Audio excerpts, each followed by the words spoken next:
All right. So we start in France and on something very serious, which is Gisèle Pelicot. Her husband and all of her,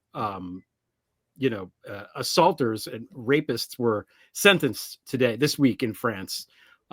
This was a huge, case there.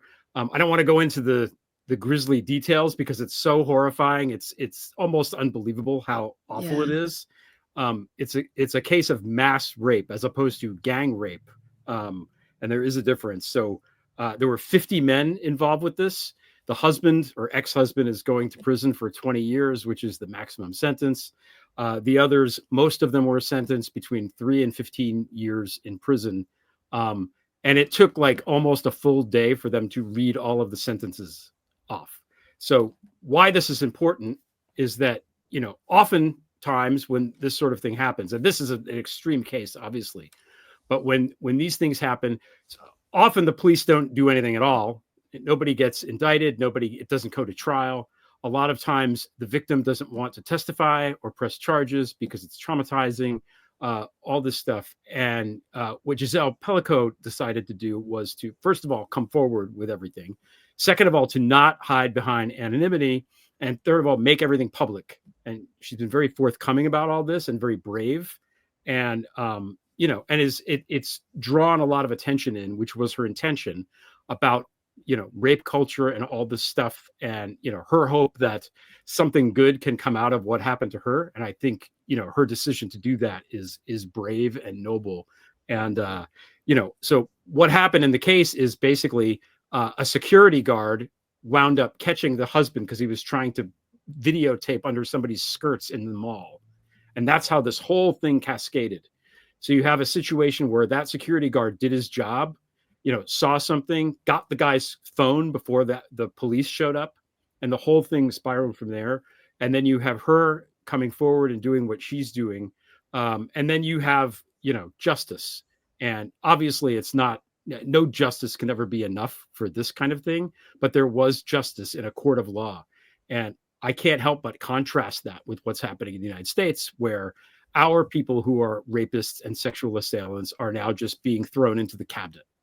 And, as you've pointed out, LB, many times, Greg Abbott in Texas saying, we're going to eliminate rape, meaning just, not that they're going to crack down on it. They're just going to decriminalize it effectively and stuff like that. So I think that one of the things that she did was make it not about shame, was saying, I'm not ashamed of this. This happened to me, but I'm not ashamed of it. And I think that the people who should be ashamed are these men. The men should be ashamed. And the men should be shamed for what they do and what they do, including these people in the United States, in our cabinet. So that's what I have to say. Yeah, for me, like learning about it, there's a couple of things that sort of stand out that I think, this woman is amazing. She's an older woman. This was her husband, and he drugged her and used online chat rooms to invite other men over and assault her while she was unconscious. So she doesn't have much of a recollection, if any recollection at all, of any of this happening, but there's video and there's evidence, and she's like, whoa, So talk about having to wrap your mind around something. There was a whole reality happening that and justice required. So in French law, there is and there's a culture there, and the laws follow the culture, right? So consent was never a part of defining rape. It's like force, coercion, surprise. They have 4 different tenets for what can constitute as rape, and they also never had an age until an 11-year-old girl recently was raped. And so they said, okay, we're going to say 15, anyone younger than 15, which was a big deal in France. So they're trying to change the laws around these cases to protect survivors and prevent and bring. It was just very, like, only 14% of cases where there's accusations in France do you get a conviction? Do you get a trial and a conviction? So it's a very low threshold over there for even being able to hold rapists accountable. I, you know, it just don't like we could slide. It seems like we're slip sliding backwards culturally, and the laws will follow. They'll be changed to follow, as they've already been changed. Like you know, our not having bodily autonomy. This is sort of the next thing, Yeah. right? So, I just I think my takeaway of the whole thing is, I mean,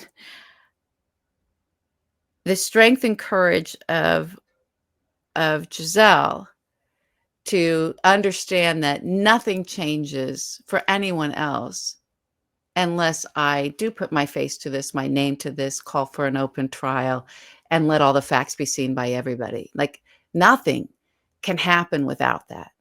Yeah. In terms of it meaning something, and that she reached for meaning beyond herself first. That level of courage, I wish it could be contagious. Maybe Yeah. it can be, but I wish that could be the thing instead of fear. You know, why can't courage like that catch flight?